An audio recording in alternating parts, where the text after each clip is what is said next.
This is 𝑺𝒐𝒄𝒂𝒔, and you are listening to the Narrow Path in the Floating Mountains podcast. This is a podcast that is dedicated to stories and tellings of my spiritual experiences and its relationship with mental health. Some of the stories I will be sharing will cover many topics such as the parallels in spirituality and mental health, ghost stories, dreams, tarot reading, mediumship, and more. Many of the stories I will be sharing are based purely on my personal experiences and how I have made sense of them throughout the years. So to those who are listening to this podcast, I hope that you will enjoy my stories and join me on the narrow path in the floating mountains.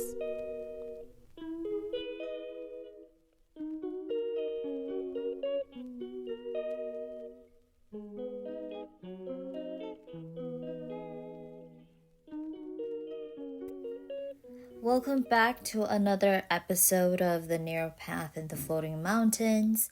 For this episode, I wanted to focus on a journey check-in, mostly because when I started this podcast,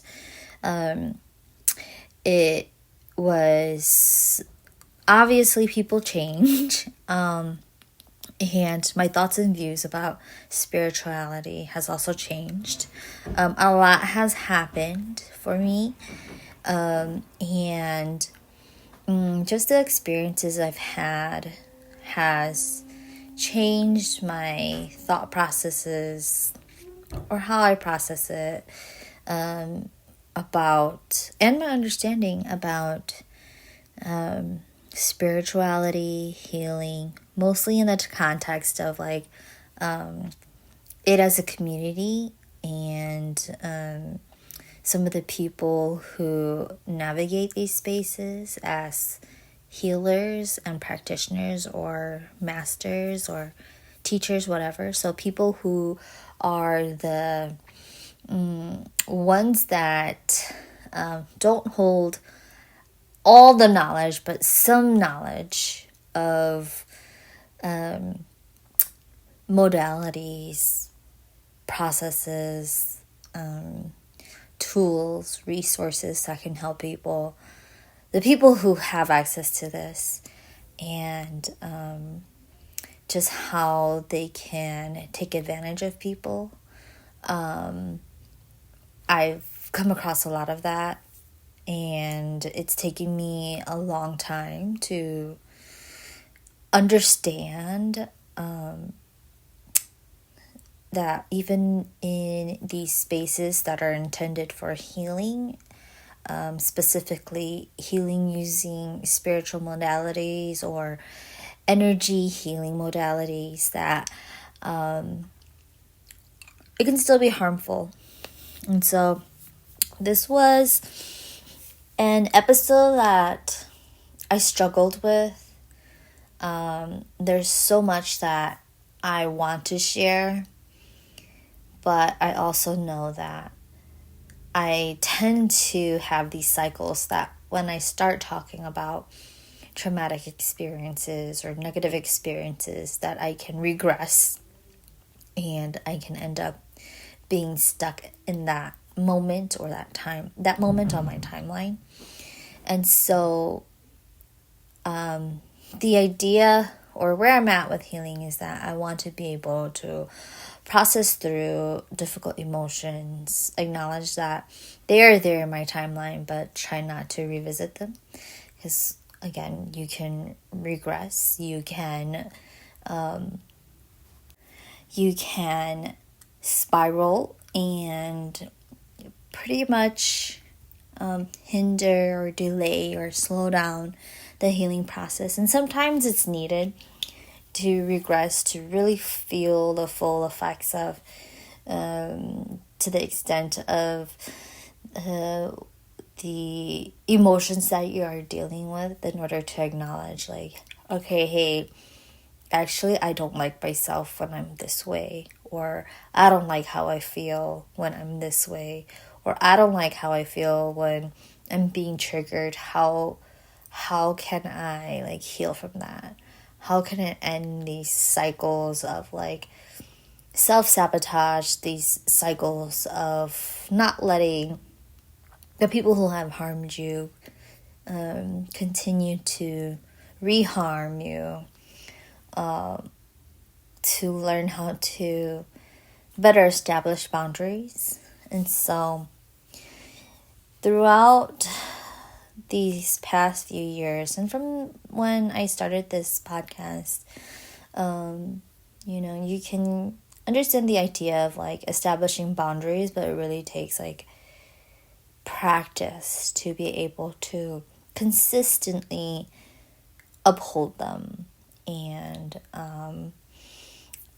I think like I struggled a lot with talking about this because I would find myself doing that. And I think today, and also some things that I've been dealing with in the past few days, have really brought to light and actually really pushed to the surface things that I really, really needed to let go of. And the way that I had to deal with it was intense. It was like when the Hmong people, we talk about how like when you're going through a spiritual transition, that you really get dragged through the dirt before you find like an answer, or before you experience mercy. Not because you're being punished, but I think for those who are on a spiritual journey, they're constantly having to go through these challenges, these difficult challenges, to, in a way, understand how they can survive it or surpass it. And I try to be careful about how I say that, because I don't agree with the statement that you were meant to like experience child abuse so that you can be who you are. Like, you're so resilient, you're so powerful. And yes, survivors are so much more resilient. They're so much more like worthy and powerful than the conditions that they were brought up in. But I also feel like to say that can be very triggering. Not a lot of people who are still trying to heal from trauma like abuse have developed the emotional, mental capacity to understand that yet. And I think when that does happen in spiritual spaces, it's very triggering.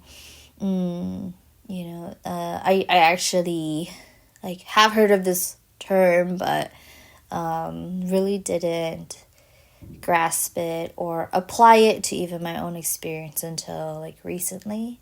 And it's spiritual bypassing, where you use spirituality to make an excuse for some of the hardships or some of the traumas that you've experienced, to, in a way, like gaslight yourself into dissociating with what actually happened. And it's not healthy. I don't think it's healthy, because and maybe there's like a gray area, but me as of who I am right now, spiritual bypassing is harmful. And it's wild to say that, and it's wild because it sounds like spiritual bypassing to talk about spiritual bypassing. But I don't want to shame anyone who is able to like be where they are because they have used these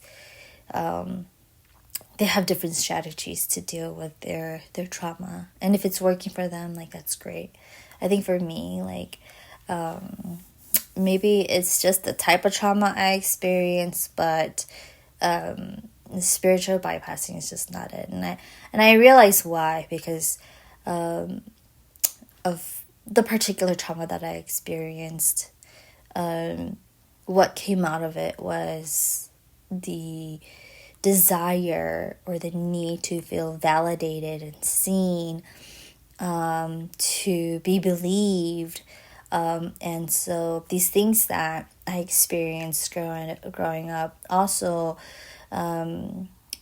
transferred into my spiritual journey, where I'm constantly looking for validation of like the spiritual experiences that I was having. And so I think that was like part of the healing that I needed to do too, was this hypervigilance. And I talk about hypervigilance a lot. The hypervigilance to be believed. And again, it transferred into like my healing journey, where even though they seem separate, they were one and the same. Like it was derivative of the same thing. And so I think the hypervigilance for me was also good, to feel validated, to feel seen. But I know that it can also, like when it's overstimulated, that I know it can go awry too. But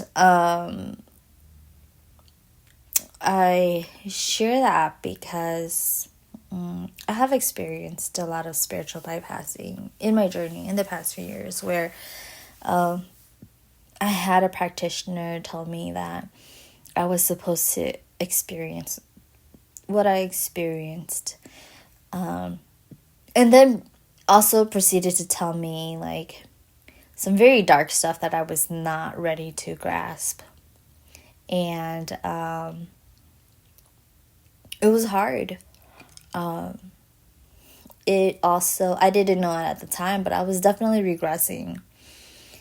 And then there was also another situation where I was in a meditation group, and I was required to call in a particular energy of someone, and I absolutely did not want to call in this energy because I didn't feel comfortable. Like this energy was coming from, or the spirit was coming from, somebody who was living.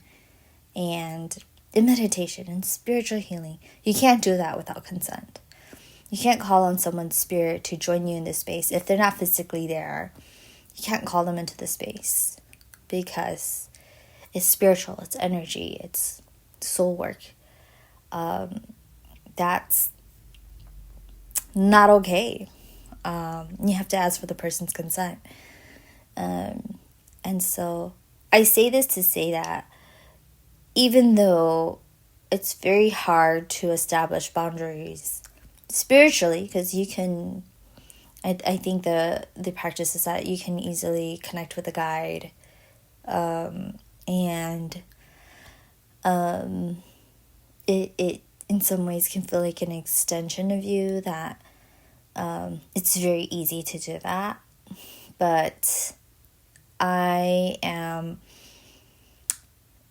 strongly believe that no matter what type of energy you're calling on, you have to ask for permission. Even if it's not from this realm, ask for permission. I think too, it says a lot about boundaries in the spiritual community, how you're being called to hold boundaries for physical spaces, and people who are right there, but still it's so easy for people to blur those lines. And I wonder too if it's because the repercussions are not physical, that you're more likely to dissociate from the consequences, because the consequences are not physical, they are emotional, mental, spiritually. And then some people, they're just like okay with it because that's the type of work that they do. I don't agree with it, but Obviously with like healing work, soul retrieval, where you're assisting in retrieving someone's soul, you're literally trying to negotiate to like have that soul come back or that spirit come back. And you're trying everything within your own power to do that. And so I guess in like dire situations, you don't need permission. But if like it's harmless, still like ask for permission. But I've been in situations where boundaries being crossed, spiritual bypassing, and just two of the things that I can name off the top of my head. Also, if you hear me munching on like something that sounds like candy, it's a Halls. It's a cough drop. I don't know if it's something that I caught or it's something spiritual. I have been very depleted of energy. I have also been very exhausted, and I'm like, is this just my body like finally responding to it? But it sounds like I'm chewing on candy. I'm chewing on a cough drop. But anyways, being aware of like these types of things in the spiritual community has shifted my thinking about healing and spirituality. And I wanted to share this because I also want to share like the yucky or the dark side of healing and spirituality. Not the dark side of it, like, oh, you're gonna have your dark soul of the night days or nights, but like the dark side where there are people who are in the community or people who are not you, nothing having to do with your journey, but just in the community that can cause harm, and that it's very real. And you know, I feel like when I talk about these things, I often lead into a conversation about cults, and that's a perfect example of that. But even though cults, when we think about it, happens on a more massive scale, that cult-like tendencies can also occur in smaller communities, smaller groups. And to be cautious of that.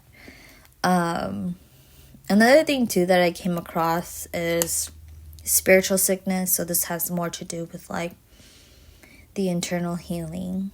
I actually heard on a podcast about how people can be very into their spiritual journey, that they begin to lean more into just there's another word for it, fanatics that go to unhealthy extents of practicing their spirituality, whatever spirituality it is.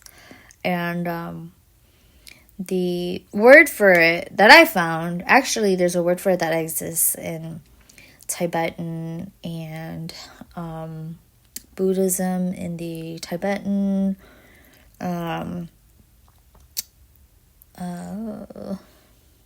the Tibetan culture. I forgot what this guy said. This guy was saying Tibet, but also I feel like there was another region that he mentioned. But what he was referring to is called spiritual sickness. And again, it could be someone who is so into their spiritual journey that they become sick, they become fanatics. And I found that very interesting, because even though there's a term for it in the Tibetan culture, that we Hmong also have that concept. I don't know if we have a name for it, but when I hear like elders talk about someone who's like a fanatic about things that have to do with like spirituality, and it's not just like telling stories or hearing stories, but like they are obsessed with spiritual practices or obsessed with developing spiritual gifts, or just kind of like overdoing it, that we have that concept, we understand the traits as spiritual sickness, but all in all, the singular term that we have for it is vu, which is crazy. And so crazy can be used, or vu can be used for, it's derogative, but it can be used to describe people who are just mentally ill, people who are just doing things that are unorthodox, even though they're completely mentally healthy, that if it's unorthodox, some people can deem it as like vu. Or, just behaviors that are unorthodox, or what is it called? Not the social norm. It's a derogative umbrella term, but in the context of spirituality, we do have this idea of spiritual sickness, but we all call it like one thing. But I think it's interesting too, and I haven't done much research into it, but I think that in the Eastern culture, we have this concept. I think the guy who I was listening to had talked about it, said that there were quite a few Westerners that were coming to India, and there was like a higher number of Westerners that were experiencing spiritual sickness, because they would go to India and then they would be on their spiritual journey and try to obtain enlightenment. And so this desire to obtain enlightenment becomes an obsession. And he talks about how in the East, I think it was in India or Tibet, that people are like medically diagnosed as spiritually sick there, and most of them are Westerners. So in correlation to like what I was talking about with the Hmong culture, I think it's interesting, because in just doing research, and also like quick research about the Hmong history, where these spiritual practices come from, where these cultural practices come from, that the Hmong ethnic group can be traced back to Sino-Tibet, which is kind of like the overarching term for people who have origins in Northern Asia. So the theory is that Asian descendants all originated from Sino-Tibetan or the Tibetan area. And people do research on that also based on language. So some of our mother tongue, or the words in our mother tongue, can be traced back to Sino-Tibetan. So it's kind of like Latin language. Some terms in English, its origins are in Latin, or I think it's like Greek or Arabic. So I find that interesting anyways, to just kind of like look back at our oral language, our oral practices, our cultural practices, our spiritual practices, and then correlating with language. Because a lot of what we pass down in our culture is through oral language, and finding in our language and our stories, cultural artifacts, clues, cultural markers that can be traced back if we look back far enough. And it's not just like the stories, like, oh, the story of like how the monk traveled down, but looking at like, okay, why do we tie white strings? Why do our shamans have these altars? Why do we have these, when shamans chant or go into a trance, why do they have these words? Why do we do certain things for spirituality? Why are there certain traditions, certain rituals, certain ways to do things? So when we start looking at these things and tracing it back or making connections between other cultures, we can kind of see,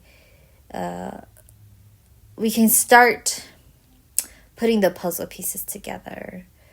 And that's something that I'm currently interested in trying to understand where I am at on my spiritual journey, trying to understand my identity as well, as a healer, but also tattooing too, because I think I mentioned that I do tattoos, and so that's something that I've been interested into, is the origins of tattooing, and has it always been in our culture? And I'm finding out interesting things. I think that truly in the Hmong culture, we never had a tattoo practice. I think in just our belief systems, one of the belief systems about tattooing is that if you get tattooed in this life, that in the next life, it'll appear somewhere unsightly on your body, like on your face or something. If you get it tattooed on like your leg and then it appears on your face or something like that. So there's that belief. And I think because tattooing involves pain too, I think that to the Hmong, it's a form of self-harm.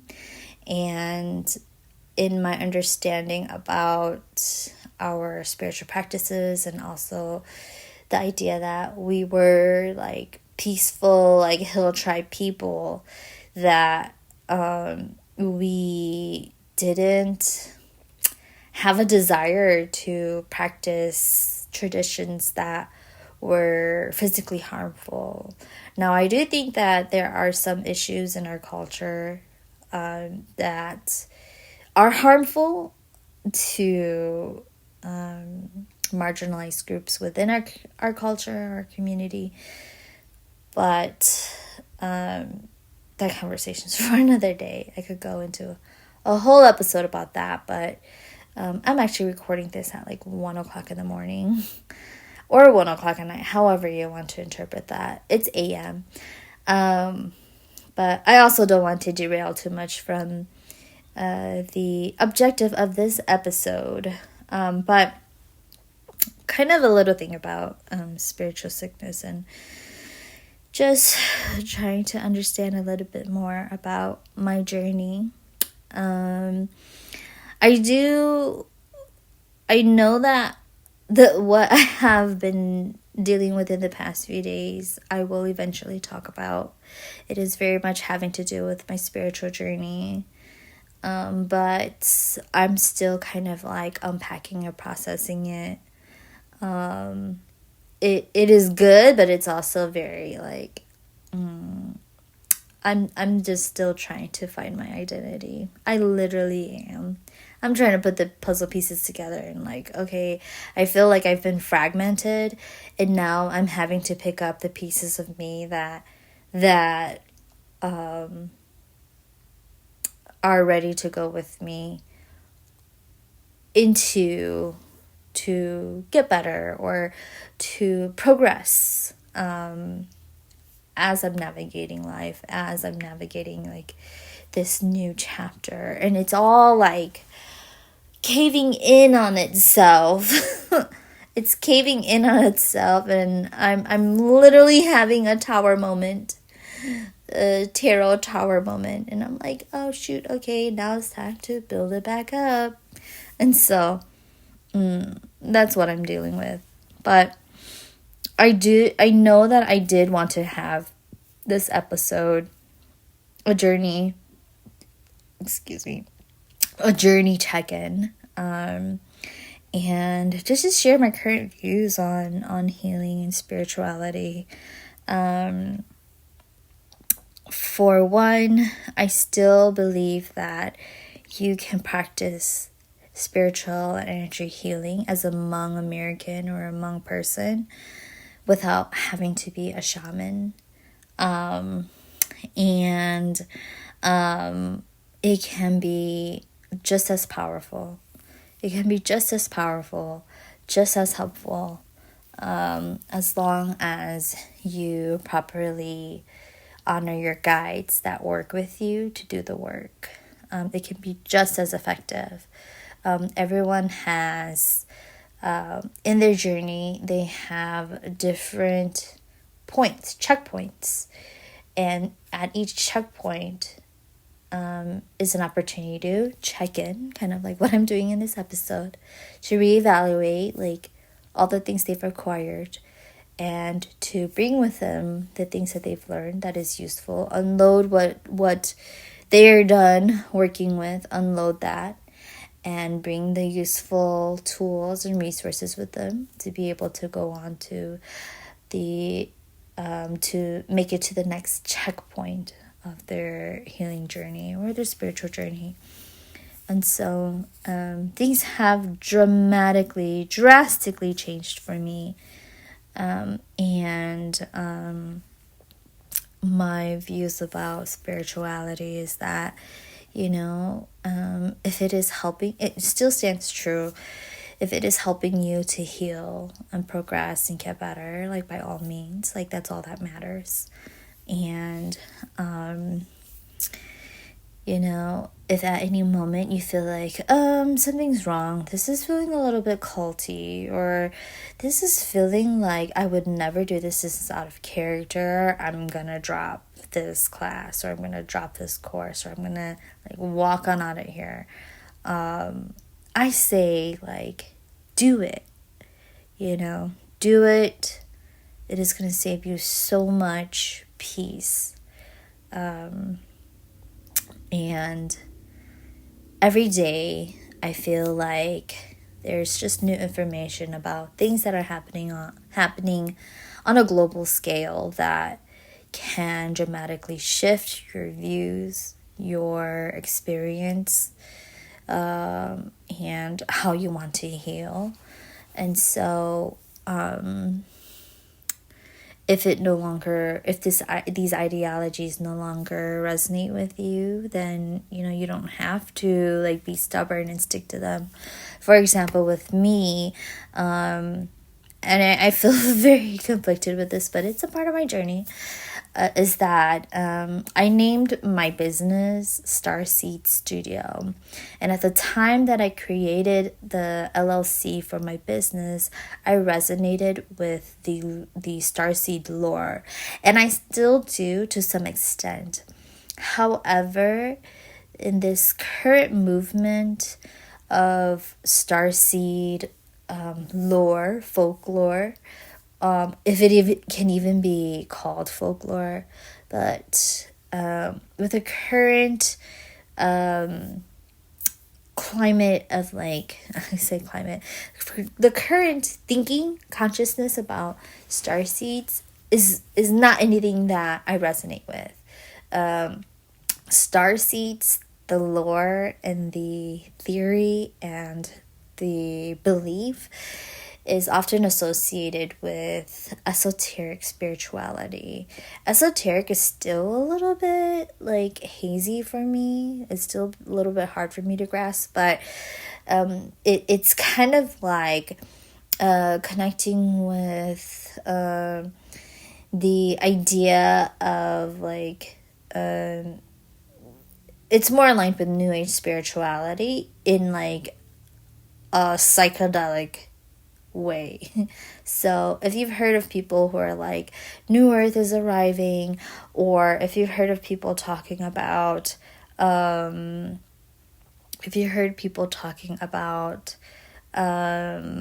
what else, reptilians, if you heard people talk about,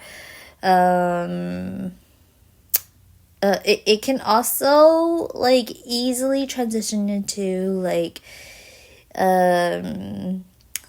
conversations or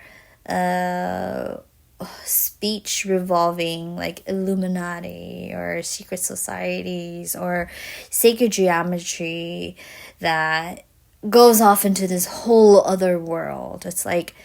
It's called dark spirituality. And it's different from, it can be different from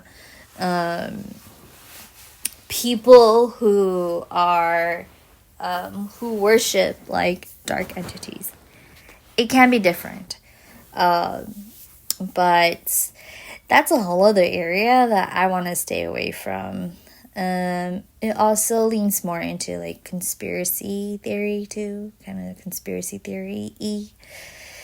But right now, it's just not jiving with me.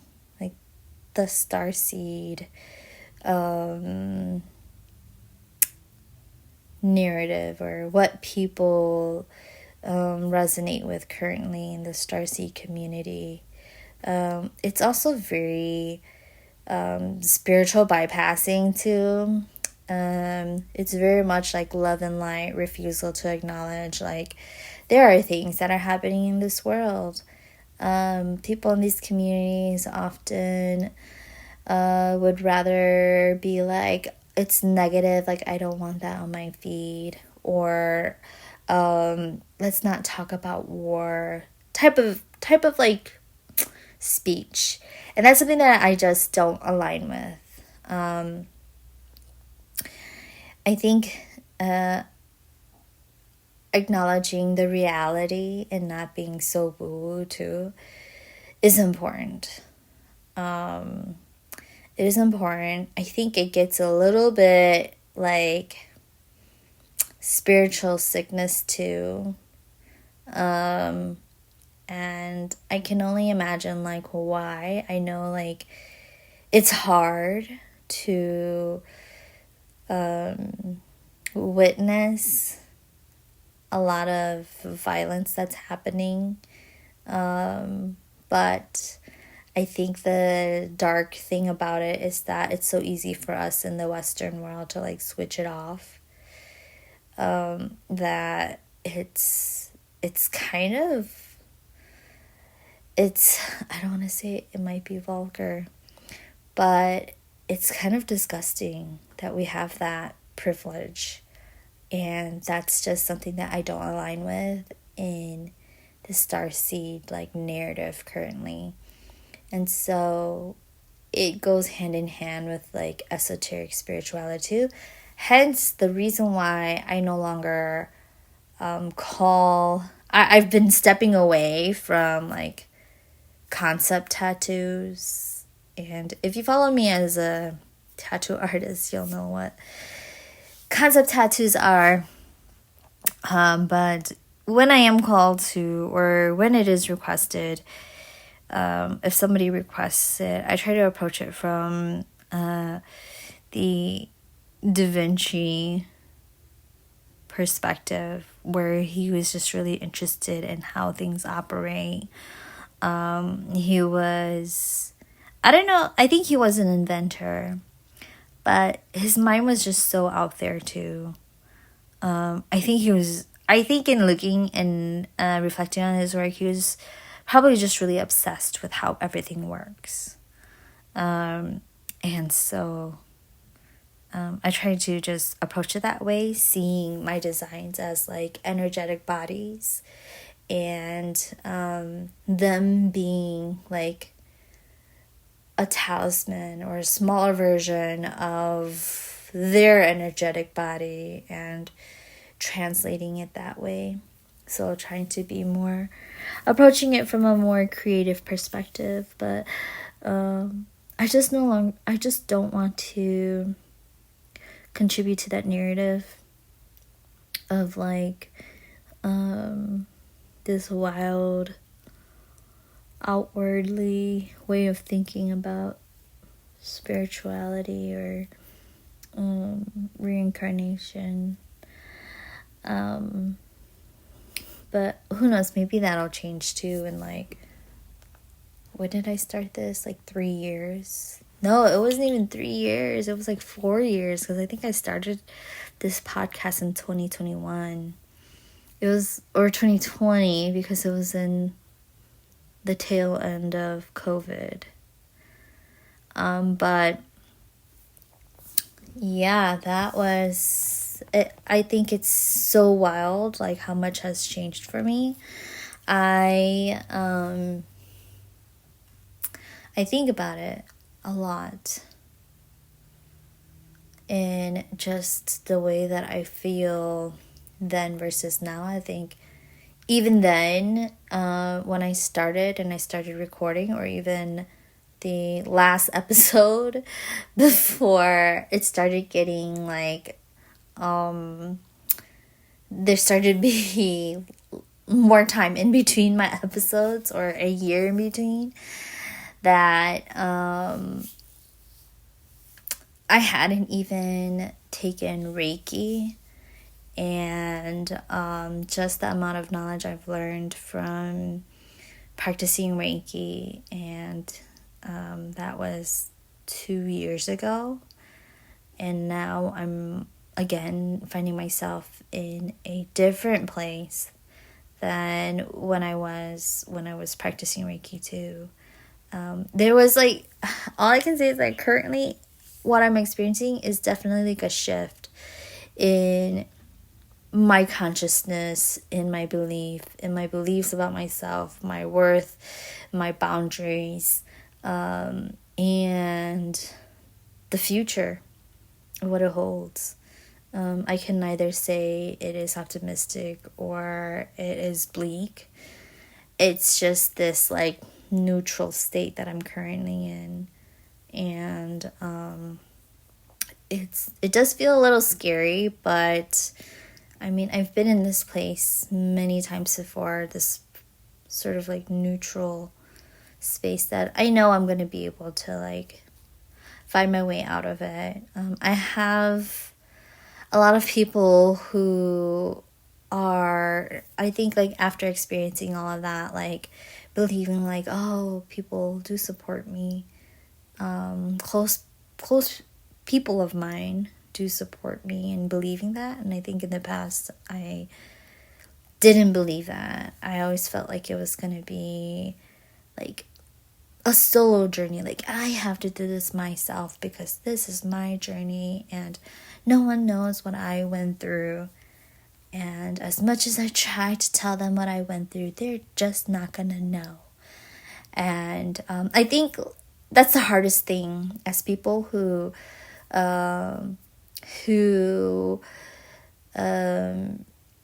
have dealt with a lot. I know, speaking for myself, I internalize a lot of things that become like transgressions too. And only until, again, recently did I start working on it. And yeah, we'll see how this goes. It's very new. Whatever I'm dealing with right now, it's very new. I'm still processing it. And yeah, I think it'll be good. It'll be good for all of me, my husband, and my son. And I can't wait to share it with you when I'm all ready to share it. But thank you so much to everyone who has stayed on and continued to listen to this podcast. I really appreciate it. And please look forward to the next episode. And that concludes this episode of The Narrow Path in the Floating Mountains. I hope you enjoyed it, and I hope you can tune in for the next one.